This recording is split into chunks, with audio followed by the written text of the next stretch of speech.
Bueno, ya estamos casi la mayoría. Retomaremos de lo del día de ayer. Ahorita les voy a presentar en pantalla. eh, eh, Esas diapositivas ya estaban en su presentación, pero por algún motivo se me desacomodaron en el orden y ayer revisando el trabajo en global me di cuenta de eso y nada más por agregar un poquito de pues, la bilis, ¿qué onda, no?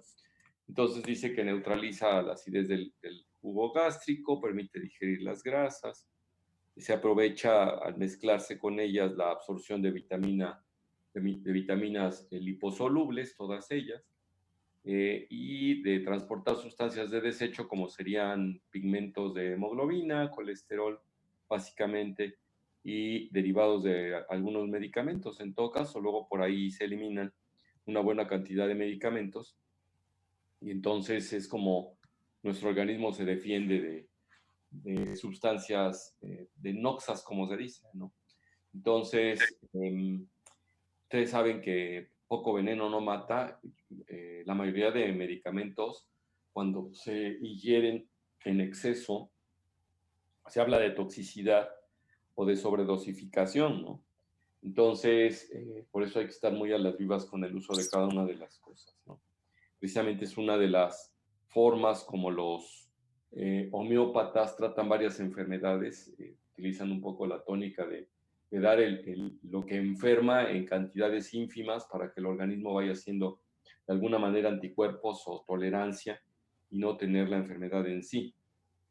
Es una forma de trabajo que pues es, aparte de que el homeópata suele ver más la medicina desde el punto de vista que se conoce como holístico, ¿no?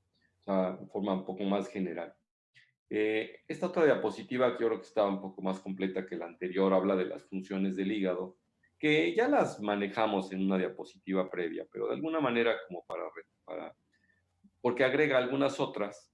Entonces, por ejemplo, no habíamos mencionado que transforma el amonio en urea, que es depósito de varias sustancias, que en el primer trimestre del embarazo es el principal órgano hematopoyético antes que la médula. En el niño, obviamente, no será la madre la que le proporcione esas células son propias de cada uno de los seres humanos, ¿no?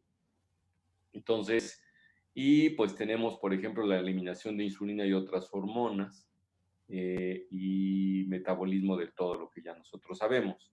Ayer habíamos iniciado con los diferentes aspectos de la medición de cada uno de los puntos que teníamos. Habíamos hecho algún análisis sobre lo que significaba destrucción celular y de que a veces, acuérdense ustedes que en general pues tenemos células en todo el organismo y que muchas de las enzimas no son exclusivas de las células hepáticas y por lo tanto eventualmente podrían estarse midiendo elevaciones debido a que provienen de otro sitio.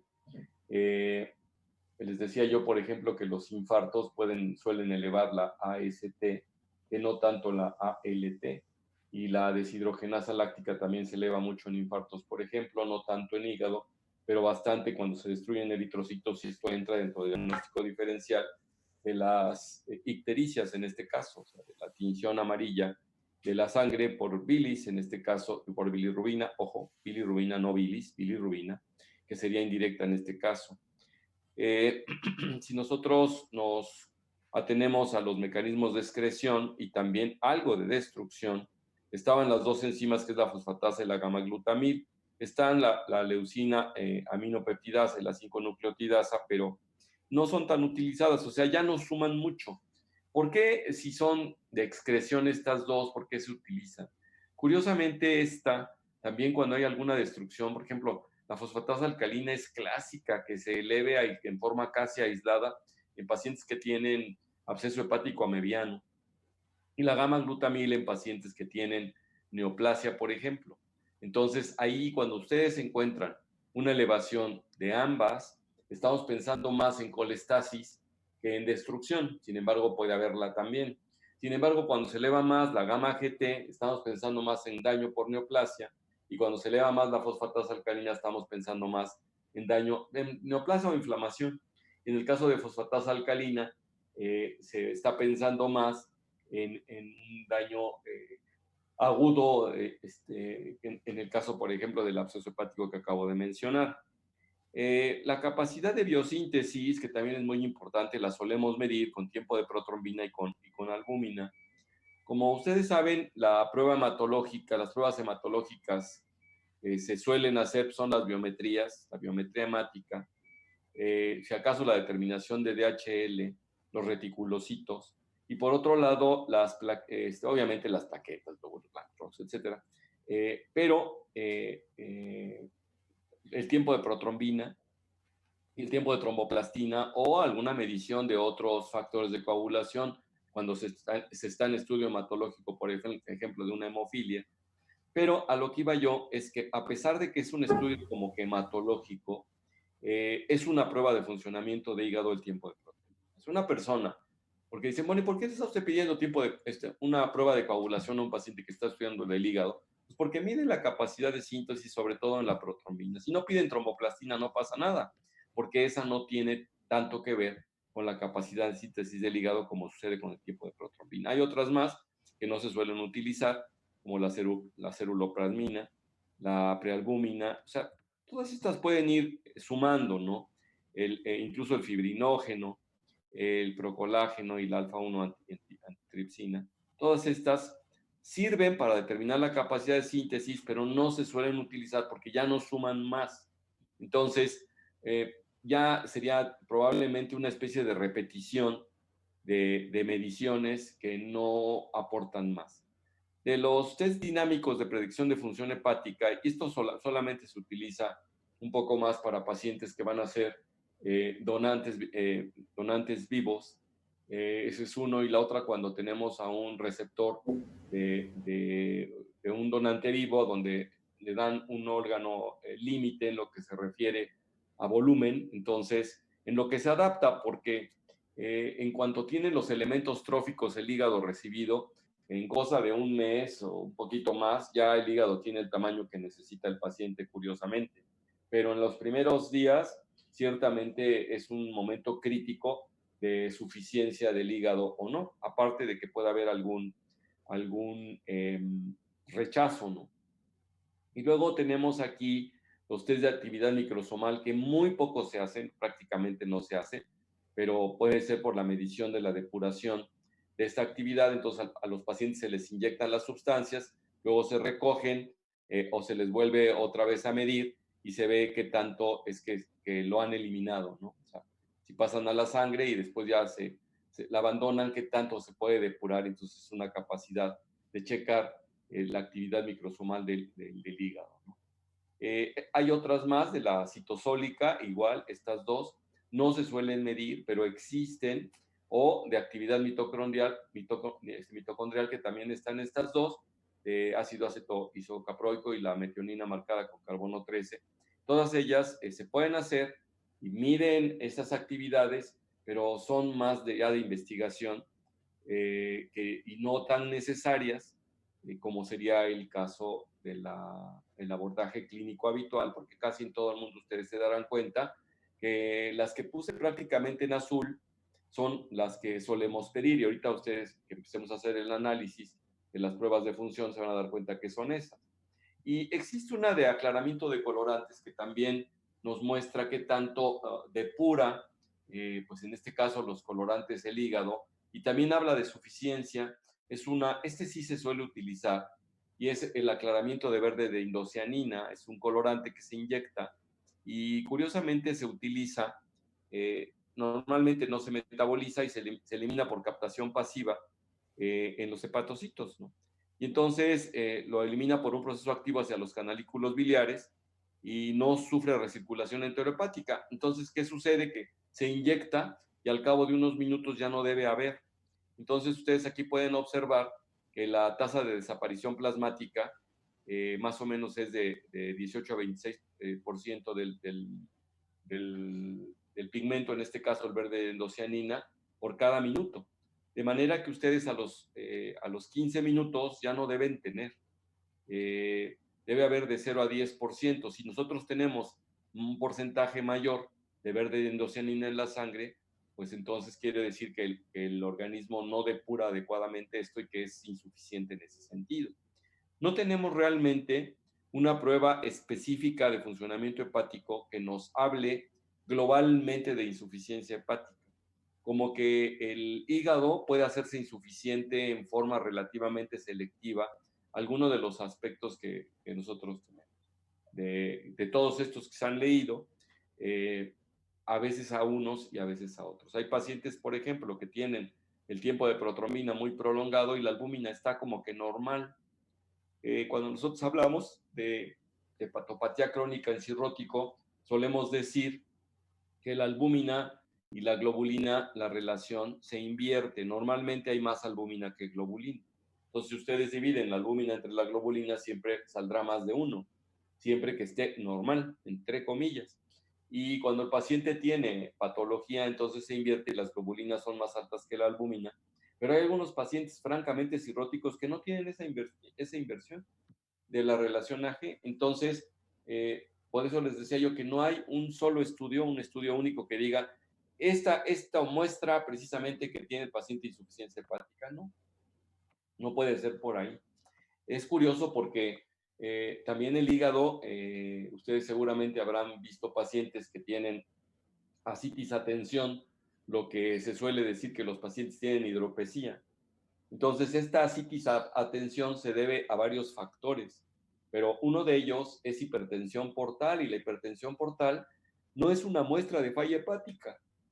Claro, es una muestra de hepatopatía, sí, pero no de falla hepática, sino más bien ahí lo que se muestra es una distorsión de la arquitectura del hígado, de la parte fibrosa, de la parte no parenquimatosa, sino de estructura.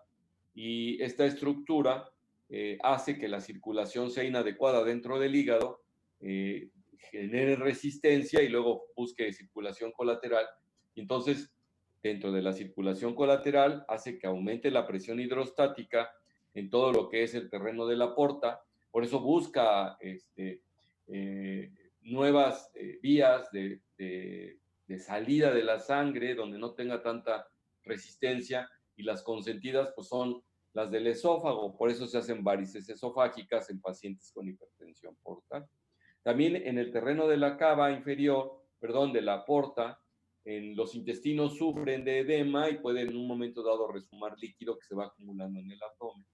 Aparte, si el paciente tiene ahora sí insuficiencia hepática en lo que se refiere solamente a la capacidad de síntesis, entonces va a tener hipoalbuminemia, y la hipoalbuminemia va a favorecer la fuga de líquido a un tercer espacio que sería la cavidad peritoneal. Y entonces, si ustedes se fijan, la hidropesía es multifactorial, no es de un solo factor del hígado. En uno de los casos sí es por insuficiencia, que sería la albúmina, y en otro de los casos no es por insuficiencia, es por alteración de su parénquima, bueno, de su estroma en sí, que sería la estructura fibrosa que se está haciendo, que es la cirrosis en sí. O sea, en sí la cirrosis es fibrosis dentro del hígado. Y esto se puede medir fácilmente porque se le inyecta al paciente y se le pone una especie de pulsoxímetro muy parecido. O sea, de hecho no hay diferencia del aparato. El aparato, pues aquí se los estoy mostrando, se parece al pulsoxímetro, pero es para medir justamente el porcentaje que tiene el organismo de verde de indocianina. En realidad no es más que una especie de espectrofotómetro que puede medir verde. Es un poco también como una especie de espectrofotómetro que puede medir el porcentaje que tiene de hemoglobina en la sangre cuando usamos un pulsoxímetro. Y aquí se conoce como verde limón. Aquí pueden ustedes observar lo de limón.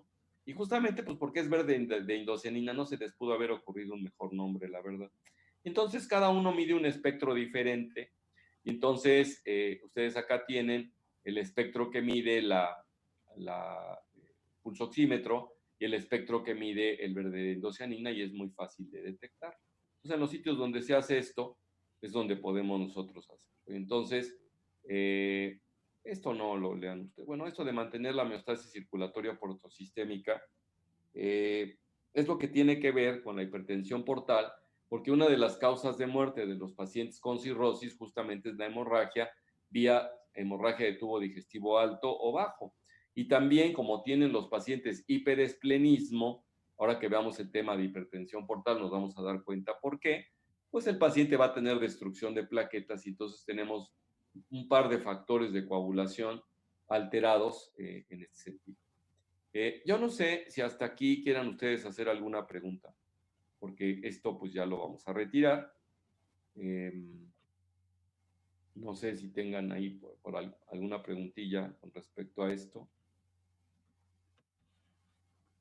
Yo, doctor. A ver, venga.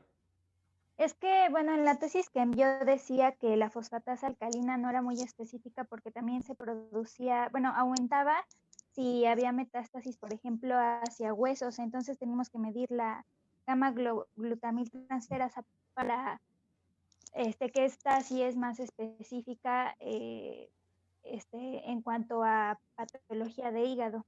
Es que depende de lo que estés buscando. Si únicamente lo que estás buscando es, permíteme nada más, déjame acomodar esto, ya lo tengo, para ahorita que vamos a mostrarles otra vez pantalla. Ayer, por ejemplo, no sé si te acuerdas lo que les comenté de dónde se puede producir más fosfatasa alcalina. ¿Te acuerdas? También mencionaba que se producía en la placenta. Bueno, eso lo hace inespecífico, ¿no? O sea, si es en placenta, hablaba yo de un paciente con una fractura, no mencioné ningún paciente con unas metástasis osteolíticas, por ejemplo, ¿no? Unas metástasis óseas, a donde va a estar aumentada la fosfatasa alcalina, efectivamente, y eso es lo que la hace inespecífica.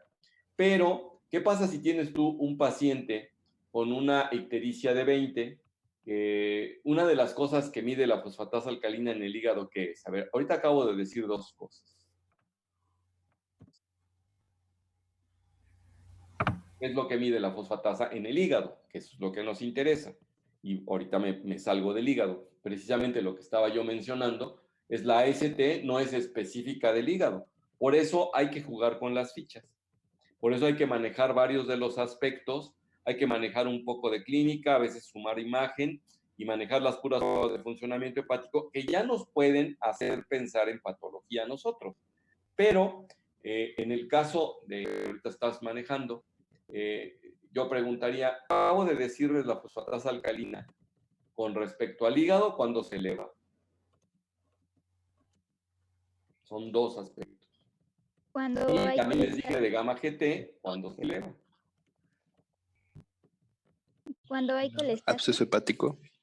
En absceso hepático se eleva la fosfatasa alcalina sin asociación con colestasis. Pero en colestasis, ¿qué quiere decir colestasis?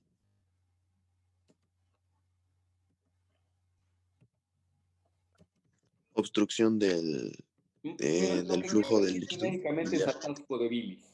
Porque la colestasis puede ser dentro del hígado, en el trayecto del hígado, en los canalículos, o sea, prácticamente los hepatocitos, puede ser en los canalículos y puede ser en las vías biliares principales. Entonces, la colestasis es un atasco de bilis. ¿A qué nivel? Pues no sé. Pero principalmente cuando ya es canalicular y ya es de conductos principales, ese tipo de colestasis suele elevar dos enzimas que tienen que ver con la capacidad de excreción del hígado. Entonces, justamente son estas dos enzimas, la fosfatasa alcalina y la gamma glutamil transferasa o transpeptidasa. Estas son a veces más sensibles, a veces se elevan primero estas dos antes que elevarse la bilirrubina directa, que sería el otro. Si yo les preguntara, oiga, díganme ustedes, ¿cómo puedo yo, desde el punto de vista del laboratorio, saber qué medición necesito saber para si hay un atasco de bilis? Sea en el hepatocito, fuera del hepatocito, en los canalículos o en la vía biliar. Pues son tres. Tendrán ustedes que decirme que son la bilirrubina directa, que no la indirecta, directa. Sería la fosfatasa alcalina y sería la gamma GT. Pero les acabo yo de decir que la fosfatasa en ocasiones se eleva sin tener que ver con capacidad de síntesis y esa es la parte inespecífica. a donde por otros motivos se eleva también, donde en destrucción ósea. Les decía yo una fractura. Otra que ayer no les mencioné, y ahorita qué bueno que lo mencionaste, sería justamente un tumor osteolítico, por ejemplo. Entonces, un tumor que destruye hueso, libera en este caso. Y en el caso de... Exacto, de allá, ¿cómo cayó hasta acá? Estabas fumando mota en la noche. Araceli Guadalupe, ¿podrías? Ya le cancelamos el sonido. Les decía yo entonces, estábamos con la cuestión esta de la fosfatasa y de la gamma GT. Si tienen acceso hepático a mediano, aunque hay destrucción hepática, ustedes dirían, bueno, ante la destrucción muy probablemente pueda estarse elevando tanto gamma GT como fosfatasa alcalina. Por algún motivo, cuando se tienen abscesos hepáticos, sobre todo a medianos, que también con los bacterianos, pero básicamente con el amebiano, se eleva muchísimo la fosfatasa alcalina sin que haya elevación de la bilirrubina directa. Claro, ¿cuándo podría suceder que se eleve la bilirrubina directa y la fosfatasa en un absceso hepático amebiano? Cuando esté cercano a una vía biliar principal y la esté aplastando. Entonces, en ese caso, pues se elevarían las dos y generaría una dificultad diagnóstica. Pero para eso existe la clínica. El paciente tiene fiebre, tiene patalgia, tiene leucocitosis y le hacen un ultrasonido y ven el chipotote, pues no hay pierde. Ahora, si ese chipotote lo ven también, pero no es un absceso hepático amebiano, sino es un tumor hepático, sea metastásico o sea primario del hígado, entonces lo que pueden tener es más elevación, pueden tener elevación de las dos, tanto de la fosfatasa como de la gamma GT, junto con las bilirrubinas que pueden estar en 8 o en 10. Por ejemplo, algo que también suelo ver, es un montón de información lo que ustedes están recibiendo ahorita. Escríbanlo, porque si no, créanme que se les pasa, se entiende bien, pero se les va a pasar. Entonces, por ejemplo, ayer justamente me llegó aquí un paciente cirrótico, después de que dejé de darles las clases a ustedes, me viene a ver porque tiene cálculos en la vesícula y le dolió. Es un hombre de 57 años de edad. Este hombre tiene cirrosis por alcohol, pero tiene 4 años que dejó de tomar. Y su principal problema es que ha tenido 3 sangrados y uno de ellos lo tuvo en la terapia y retiró de 6 unidades de sangre. Pues andaba muriendo en esa ocasión. Entonces él tiene hipertensión portal, pero no tiene casi nada de falla hepática. Si ustedes ven sus pruebas de funcionamiento hepática, prácticamente todas están normal. Lo que tiene el paciente es mucho hiperesplenismo. A ver, ahorita que les estoy diciendo que tiene mucho hiperesplenismo, ¿cómo pueden ustedes detectar en una medición de laboratorio hiperesplenismo?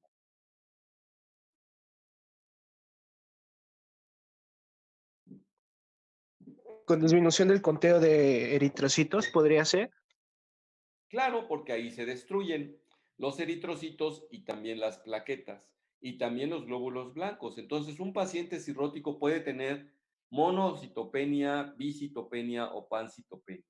Este paciente tenía de hemoglobina 12, con los eritrocitos no tan bajos, pero tenía 56,000 plaquetas y tenía 1,200 leucocitos.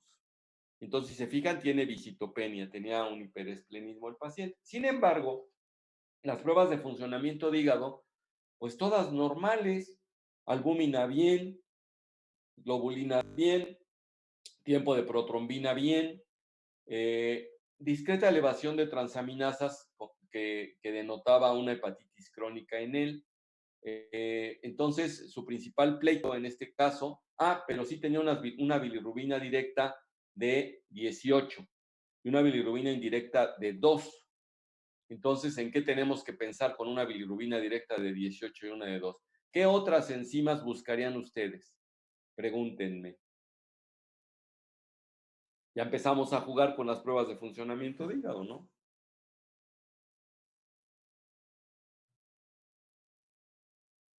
¿A nadie se le ocurre? Si tiene el paciente que estoy narrando 18 de bilirrubina directa y 2 de indirecta, ¿sí, Alexis?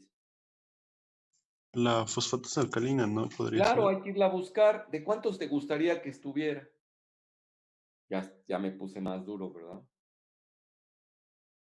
Claro, si me dicen elevada a estas alturas está perfecto, pero si se inspiran un poco más y han leído los normales, bueno, para 20 de esto tendríamos una fosfatasa de entre 400 y 600, ¿no? Y este paciente no le llegaba a 200. Lo que sí, la gama glutamil, que normalmente es un poco más baja que la fosfatasa alcalina, aquí la tenía en 460, o sea, mucho más elevada que la fosfatasa. Eso lo suelo ver en pacientes que hacen lo que se llama como colestasis intrahepática. A este paciente, obviamente, le piden un ultrasonido, le ven cálculos en la vesícula, pero no le ven cálculos en la vía biliar. Pero pues el gastroenterólogo tiene la obligación de ver si no tiene un atasco el paciente en la vía biliar principal y le manda una cosa que se llama colangioresonancia, que es el mejor estudio para ver la vía biliar en lo que se refiere a obstrucción. Para empezar, no hay dilatación de la misma. Si estuviera obstruida, se dilata. No había dilatación, estaba delgadita. Y en la parte inferior dice, pues creo que tiene un problema. Y le pide a un colega nuestro que le hagan una CEPRE. La CEPRE, ya saben ustedes que consiste en por endoscopía, apuntarle, pues ya lo vimos nosotros cuando vimos ahora lo de endoscopía, abocardar, abrir la papila y tratar, meter un catéter con un baloncito y tratar de arrastrar. Dice el doctor que la hizo, que obtuvo microlitiasis, pero obviamente hablar de microlitiasis o de tierrita, no hay manera de que la tierrita en cantidad pequeña genere casi 20 de bilirrubinas con 18 de directa. Entonces, con todos estos datos, yo ya pude saber cabalmente que lo que tiene el paciente es una colestasis. A veces los pacientes cirróticos hacen esa colestasis por descompensación, pero normalmente son pacientes que están mal, que tienen ascitis, que tienen encefalopatía, etcétera. Entonces, me voy a adelantar un poco a decirles que una manera de medir la suficiencia hepática en general, en la actualidad hay dos. Una es por una clasificación que se conoce tradicionalmente como de Child-Pugh, como de niño, Child, y Pugh, P-U-G-H, Pugh, P-U-G-H, Pugh. Esa clasificación de Child-Pugh nos permite ver 5 parámetros de pacientes cirróticos. Uno es encefalopatía, o sea, que si el organismo, el hígado está depurando bien el amonio y convirtiéndolo en el urea, porque si no el amonio funciona como falso neurotransmisor, entre otros, porque hay otros. Mide albúmina, mide ascitis de fácil o de difícil manejo, mide tiempo de protrombina y mide bilirrubina. Entonces, si ustedes se fijan, ahí tenemos varios aspectos de medición de suficiencia hepática. Y el otro es un índice que se utiliza ahora que se llama de MELD, M-E-L-D, MELD, con D, son un acrónimo, y lo que mide nada más es creatinina, mide bilirrubina y mide tiempo de protrombina. Entonces, este paciente tenía el tiempo de protrombina y la albúmina bien, perdón, y la creatinina bien, pero tenía la bilirrubina muy elevada y entonces lo ubicaba en un MELD de 18. Lo normal es que una persona pues tenga 3 o 4, ¿no? De MELD, no más. Y él tenía 18, entonces entra dentro de un criterio de trasplante de hígado, para que tengan ustedes una idea. Entonces, con esto les estoy adentrando en el estudio del hígado. Son muchas cosas las que estamos viendo ahorita. Y me van a decir, oiga, doctor, ¿no nada más eran pruebas de funcionamiento de hígado? Pues sí, porque las pruebas de funcionamiento de hígado nos sirven para saber de cuál patología tiene el paciente. Y entonces a ustedes les empiezo a meter en cultura médica varias patologías. Ya hablamos ahorita de metástasis de tal cosa, ya estamos hablando de hipertensión portal, ya estamos hablando de cirrosis, ya estamos hablando de varios problemas que estamos por ver nosotros, pero vamos teniendo una idea. Entonces, no sé si con esto te queda, porque todo esto partió de la inespecificidad de la fosfatasa alcalina. Entonces, efectivamente, lo que les quiero mostrar con esto es que yo tengo que jugar con todas las fichas para poder hacer diagnóstico. Entonces, no hay una sola ficha que marque esto. O sea, quiere decir, ¿qué pasa si se eleva la AST y la ALT? ¿En qué pensarían ustedes?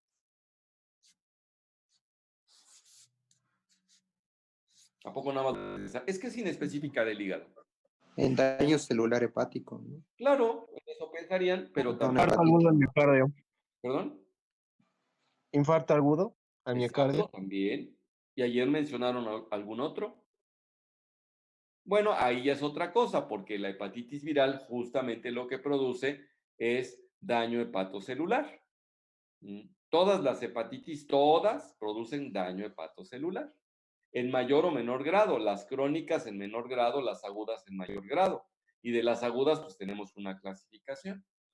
Entonces, bueno, yo creo que con esto tenemos una buena introducción para lo que sigue. Y lo que sigue es, ahora espero que ustedes ya tengan en mente, a ver, vamos a Erasmo, si yo te digo ALT de 200, te estoy hablando de normal, baja o alta. Erasmo, dije, ¿eh?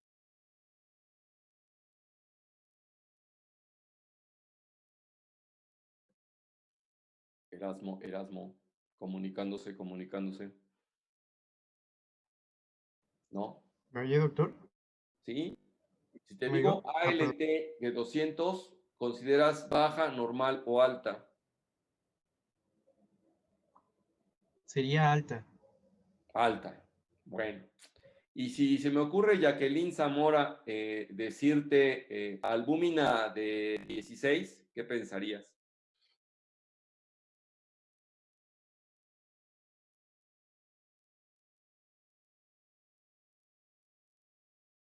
¿Cómo se dilatan en ver sus apuntes? ¿Puedo contestar, doctor? ¿Cómo? ¿Puedo contestar? Sí, puedes contestar. Sería alta. Más bien, ¿quién contestaste, Marifer? Sí. Marifer, si me dices que estoy loco, lo aceptaría yo con toda tranquilidad. Eso no existe por ningún lado, ¿no? Efectivamente, es súper alta que nunca se estaría reportando, ¿no? Una macroalbuminemia, en todo caso lo macro, pero no tanto la albúmina así tan alta, ¿no? Entonces, ahorita, ¿qué acabo de hacer? A ver, tú misma, sí. Este ejercicio que estoy haciendo, ¿para qué sirve para ustedes, Marifer? Pues para que vayamos ubicando los valores normales. Exacto, eso es Sí. todo. Y para ver si ya los estudiaron o no. Y pues, ¿qué creen? Que ya me di cuenta, ¿verdad? ¿Qué, Adrián? Bueno, ¿qué?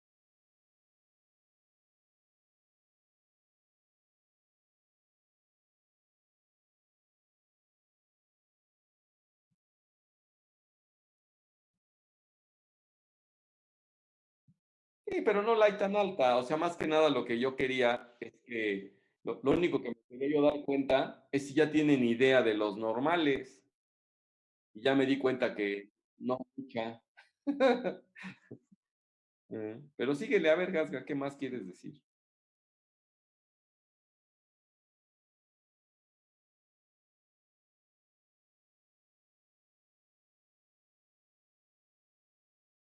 El de AST, el de AST de 200. ¿Y te gustaría si dijera yo, por ejemplo, ALT de 3000?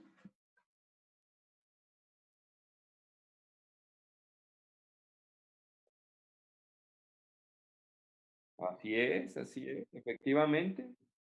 Así es. Podemos tener ALT de 3000. ¿Y qué pasaría si te dijera yo bilirrubina de 800?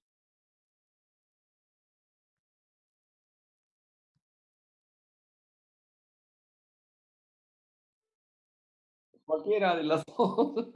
Me encanta tu pregunta. Bueno, discúlpame, ¿no? Pero es que está simpático, ¿no? Que no tienes la obligación de saberlo, ¿no? Lo que pasa es que lo que quise decir con esto en realidad es que en bilirrubina, por ejemplo, 1 o 2 unidades ya es bastante. Y en transaminasas 1 o 2 unidades no es nada, pero nada. Pero cientos o miles en transaminasas ya es bastante. Incluso en transaminasas se vale decir elevación varias veces el valor normal. Y eso que te acabo yo de decir de bilirrubina, pues es una locura. Así como les dije lo de la albúmina, pues estoy, pero fuera de mi mente con las bilirrubinas, ¿no? Entonces, claro, tampoco es que ustedes tengan la obligación de saber eso, ¿no? Por supuesto. Se me hizo simpático porque, pues obviamente, se me hizo inocente tu pregunta. No por burlarme, no, simplemente porque fue una casualidad. Bueno, ¿tienen ya pantalla? Sí, doctor. Redactar. Copiada. Bueno, nada más es con el fin de que veamos un laboratorio y veamos sus normales, ¿no? Aquí a la derecha están los valores de referencia. Estoy consciente que yo creo que la menor cantidad de personas tiene memoria fotográfica para aprenderse todo esto en friega. Entonces se vale que empiecen ustedes a utilizar su tabla. A mí lo que me interesa ahora ya es que el concepto de alto, normal o bajo hagan pensarles a ustedes en determinada patología. Entonces, son muchos valores, por supuesto, ¿no? Entonces, nosotros, por ejemplo, aquí lo que les estoy mostrando, pues básicamente son puros valores normales de un paciente de una eventual biometría. Entonces, nosotros, cuando les dije hiperesplenismo, pues podemos tener nosotros baja, no la hemoglobina, sino los eritrocitos principalmente por número. Claro, al haber pocos eritrocitos, la hemoglobina se supone que también baja, pero en sí, esto sería el número de eritrocitos. Si empezamos a tener 3,5 millones, 4, pues están debajo de los valores de referencia. Y en el caso de de los leucocitos, ¿se acuerdan que les dije del paciente que me vino a ver ayer? 1,200, 1,120 creo que tenía. Entonces, pues obviamente está muy por debajo del parámetro de 4,000. Y las plaquetas, les dije que tenía 56,000 plaquetas. Y miren ustedes los parámetros normales de 150 a 450,000 plaquetas, ¿no? Entonces, la pregunta sería, ¿desde una biometría hemática podría yo estar sospechando que hay patología hepática? La pregunta sería, ¿sí o no? Pues se puede hacer una pregunta así. Con una biometría hemática, ¿puedo sospechar daño hepático? Sí, no. ¿Cuál sería la respuesta de ustedes? No. Sí. Sí, simplemente porque si estamos hablando de que están bajas cualquiera de estas, pues sí, ¿no? Bien, vámonos a la química sanguínea. En relación a la química sanguínea, ustedes observan acá algo que pueda estar correlacionado con el hígado, que pueda estar aumentado o bajo. Colesterol. Y Urea. en una hepatopatía, ¿cómo podría estar el colesterol? Es de las pocas veces a donde los pacientes con falla hepática crónica nos pueden mostrar alteración. Es de las pocas veces donde el colesterol aparece bajo, curiosamente. De las poquísimas veces. La mayoría de las veces el colesterol está elevado y sobre todo aquí entre nosotros los mexicanos.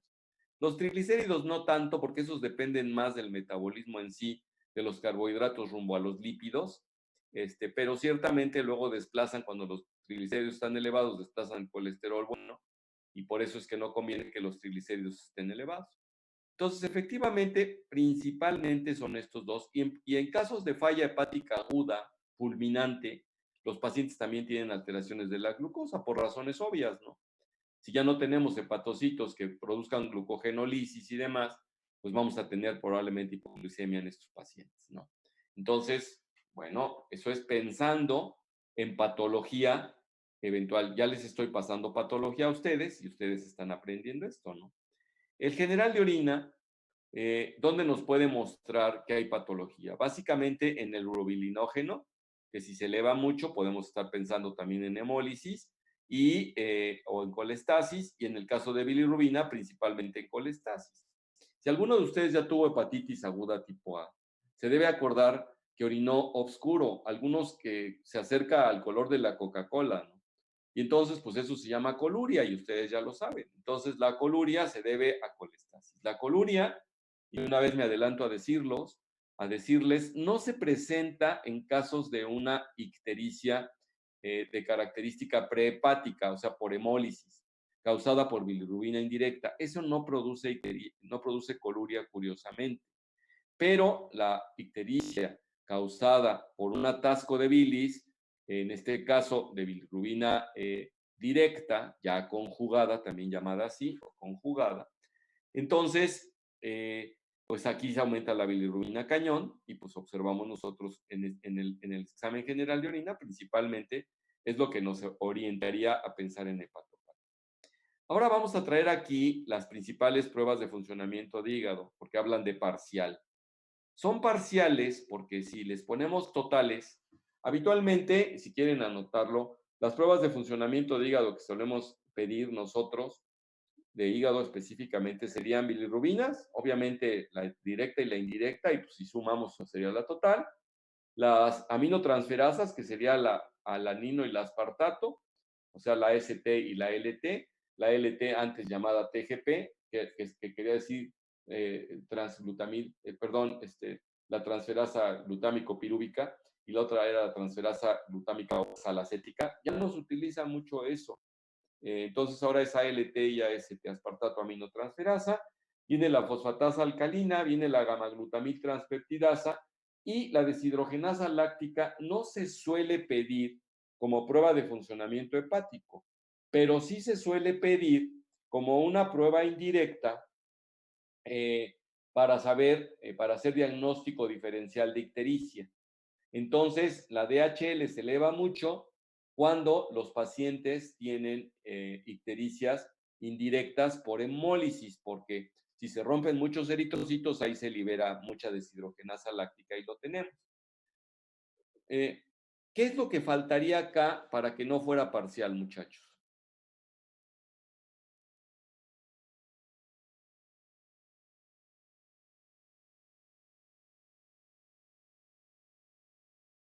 Ya lo mencioné. Ácidos biliares. ¿Perdón? ¿Albúmina? Claro. ¿Qué otra?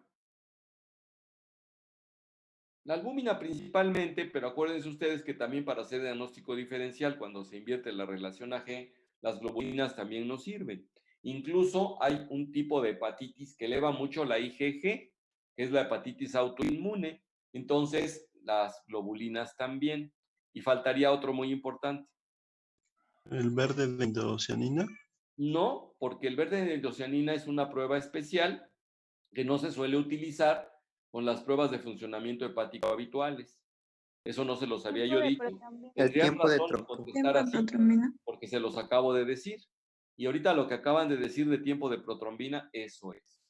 Tiempo de protrombina. O sea, ustedes si piden parciales pueden pedir estas, pueden no tener la deshidrogenasa láctica, o sea, pueden no tener esta, y aquí agregar tiempo de protrombina.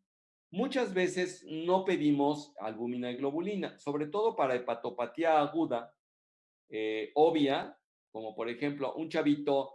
Los pediatras, ¿saben qué suelen pedir los pediatras en un niño que se pone ictérico de 6 años de edad y que les dijeron que 4 compañeritos estuvieron igual en la escuela? ¿Saben qué suelen pedir? ¿En qué estaríamos pensando con un niño de 6 años de edad que en la escuela otros 3 compañeritos estuvieron amarillos? Una hepatitis. Hepatitis A. Ah, ¿Una hepatitis de qué tipo? Viral. ¿De qué tipo? Tipo A. Tipo A, que es la frecuente, que es la contagiosa en agua, por contacto directo, y aguda principalmente, ¿no? No tanto las crónicas poco dan esto. Entonces, esto de la ictericia. Entonces tenemos nosotros, lo que suelen pedir los pediatras son bilirrubina directa y transaminasas. Es lo único que piden. No piden tiempo de protrombina, no piden fosfatasa, no piden gamma GT realmente. Claro, cuando se trata de hacer diagnóstico diferencial más fino en otro tipo de hepatopatías, entonces cambia el asunto, ¿no? Acá tienen ustedes, bueno, chéquense los valores normales. Entonces, hagan una media y les va a permitir, por ejemplo, si nosotros tenemos alrededor de 30, no le fallan aquí. Esta, por ejemplo, hasta 66, este laboratorio tiene estos valores de referencia más altos que otro. Chequen ustedes la gamma GT. Yo no sé qué laboratorio sea este, pero me lo encontré un día y por eso se los quise poner. También se habla de una cosa que se llama relación AST-ALT. No sé si puedan utilizar como mnemotecnia la AST arriba, ¿por qué? Y la LT abajo como divisor. Pero lo importante es que normalmente la ALT es mayor que la AST. La ALT es una enzima que es más preferentemente hepática que la AST. Y curiosamente, cuando se trata de una hepatitis viral, la ALT está un poquito más elevada. Entonces, si nosotros tenemos estas dos elevadas, pero la ALT, como siempre, un poco más elevada, habla de un problema viral crónico, que cuando es por una alcoholización de fin de semana, probablemente si llegó a hacer algo de hepatitis la persona, entonces la AST se eleva más que la LT y entonces nosotros tenemos una inversión y tenemos, en este caso no hay una inversión, sino normalmente está invertida porque es menor de 1, entonces mayores de 2, y entonces podemos hablar de que es de origen alcohólico, ¿no? Dice no en hepatopatías de estas, sino que en las de origen alcohólico es cuando se elevan. Aquí está mal redactado, perdonen. Ahora les traigo acá y observen ustedes la diferencia que hay en lo que les decía yo de la gamma-glutamil de 8 a 78 y de la AST y de la LT de 15, de 46 máximo, 66 máximo. Vamos a ver si efectivamente son iguales. Sí, son iguales. Yo pensaba que estaba un poco más elevada. Estamos bien, 126, 618, perdón, 126 y 78 máximo en fosfatasa, 126 y 78. Fosfatasa 126. No, pues son iguales, son igualitos. Entonces, me fui con la finta. Me estaba yo basando solamente en la AST y no en la ALT. Ok. Entonces, ¿por qué creen ustedes que siempre se mide en mayor o menor grado enzimas que son de destrucción hepática? A ver quién me dice. Aquí, ¿quién se inspira? Si lo normal es medirlas y sabemos que es cuando se liberan por destrucción hepática, ¿qué quiere decir esto? Pues que siempre habrá hepatocitos muertos, ¿sí o no? Entonces siempre habrá apoptósicos y se estarán liberando un poco de transaminasas. Y una de las características que tiene el hígado, que es el que se parece un poco a las colas de las lagartijas en el ser humano, es su capacidad de regeneración. Lo único que sí ya no la hace es cuando el estroma hepático, la parte fibrosa del hígado, asfixia a los hepatocitos, que es lo que sucede en los cirróticos, y dan al traste con todo. Entonces, si nosotros analizáramos este puro caso, ahorita díganme ustedes si ven patología en este caso. Este es un caso real que yo tuve. Entonces, ¿cómo ven ustedes acá? Vamos a analizar nada más algunos aspectos. ¿Cómo ven hemoglobina y glóbulos rojos? ¿Normales, bajos o altos? Normal.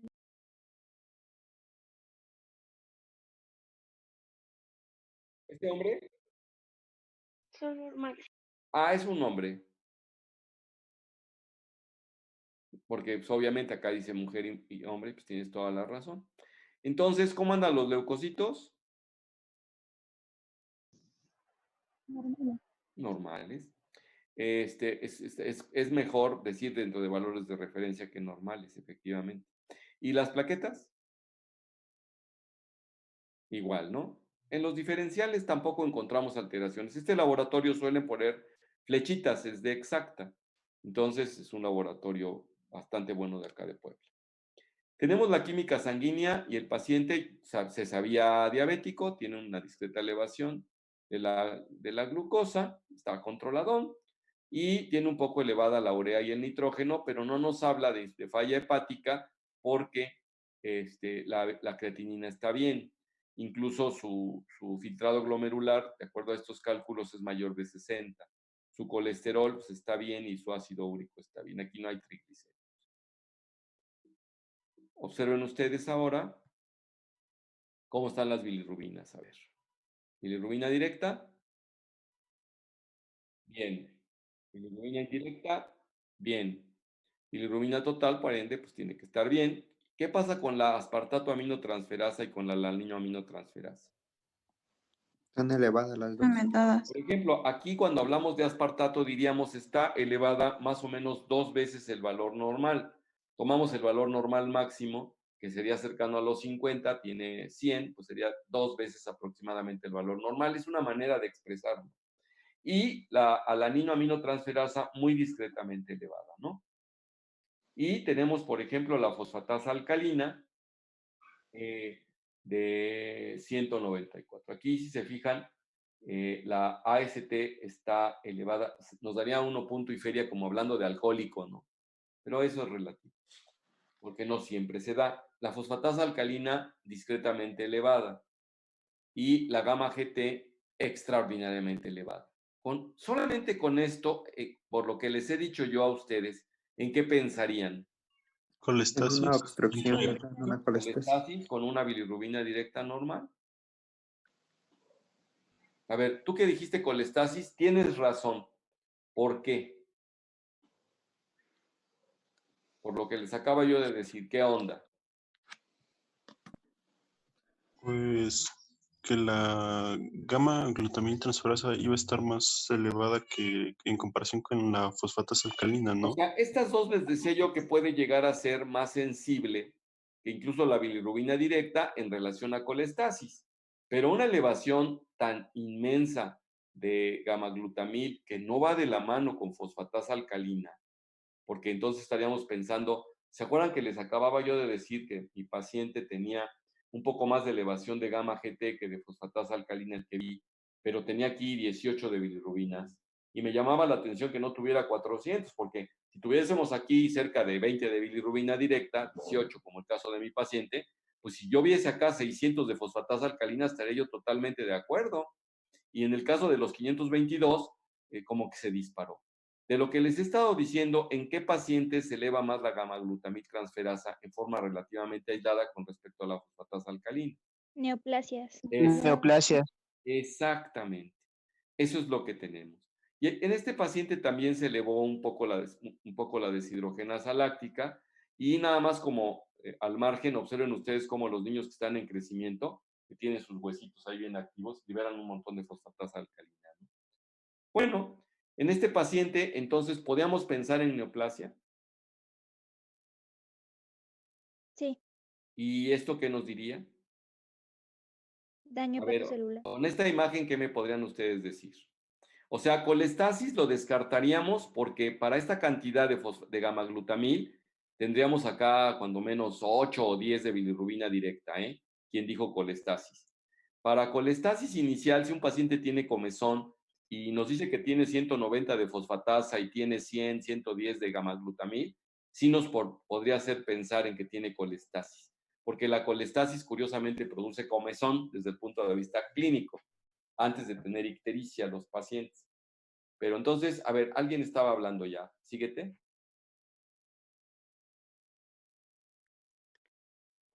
Se Pues nos que acaba. ya presenta daño hepatocelular. Presenta algo de daño hepatocelular. O sea, tiene una discreta elevación, no es mayúscula, como había yo dicho, hasta 3000, y que llama la atención una elevación discreta de la fosfatasa, pero magna de la gamma-glutamina. Entonces, en este paciente tendríamos la obligación de pensar que no vaya a tener una hepatopatía crónica y ahí asiente un tumor primario del hígado. Entonces, hay una cosa que se llaman marcadores tumorales. Miren cómo está el tiempo de protrombina.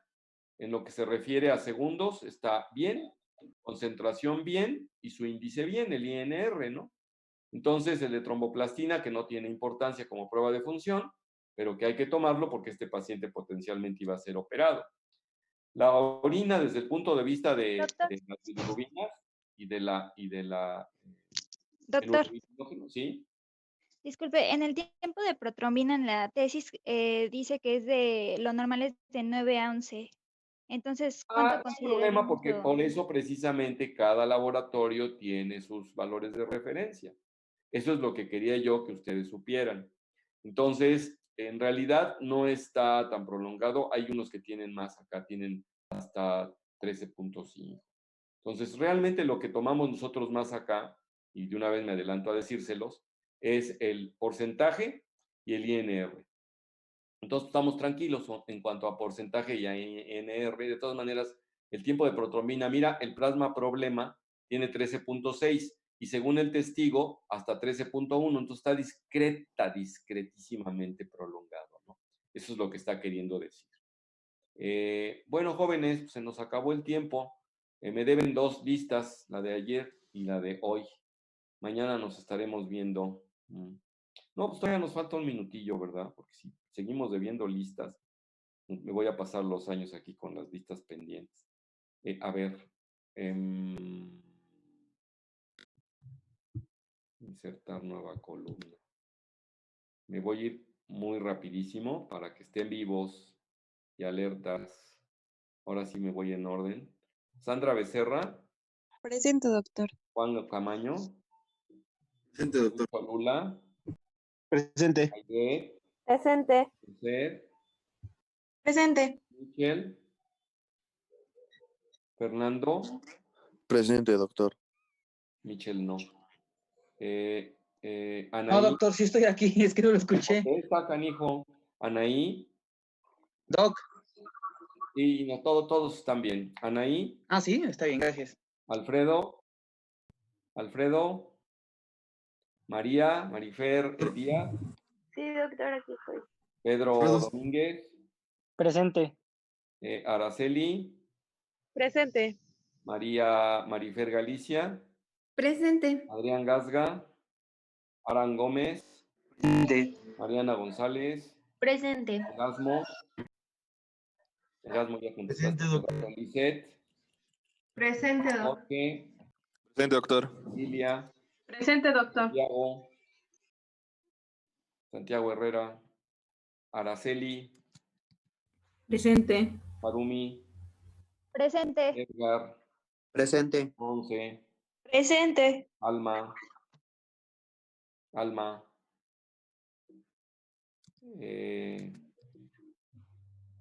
Itzel. Presente. Yesenia. Presente, Martín Ramírez. Presente, doctor. Miquel Rodríguez. Presente. Romero Peña. Presente. Berta Sánchez. Presente. Alexis. Presente. Araceli. Presente, doctor. Jacqueline Zamora. Presente, doctor. Perfecto, nos vemos mañana, Doc, jóvenes. sí me escuchó, ¿verdad? Sí. Gracias. Doctor, disculpe, me mandó un mensaje Alfredo. Me dijo que sí estaba, pero que lo sacó hace unos 10 minutos. Ajá, Pedro. No, Alfredo. 10. Alfredo. Dale, nos vemos. Gracias, doctor.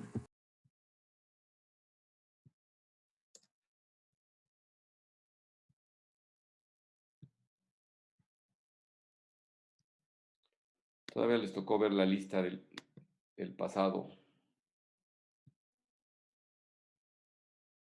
Hola, jóvenes. A los que están aterrizando. Y nos vemos los que se están yendo. Bien.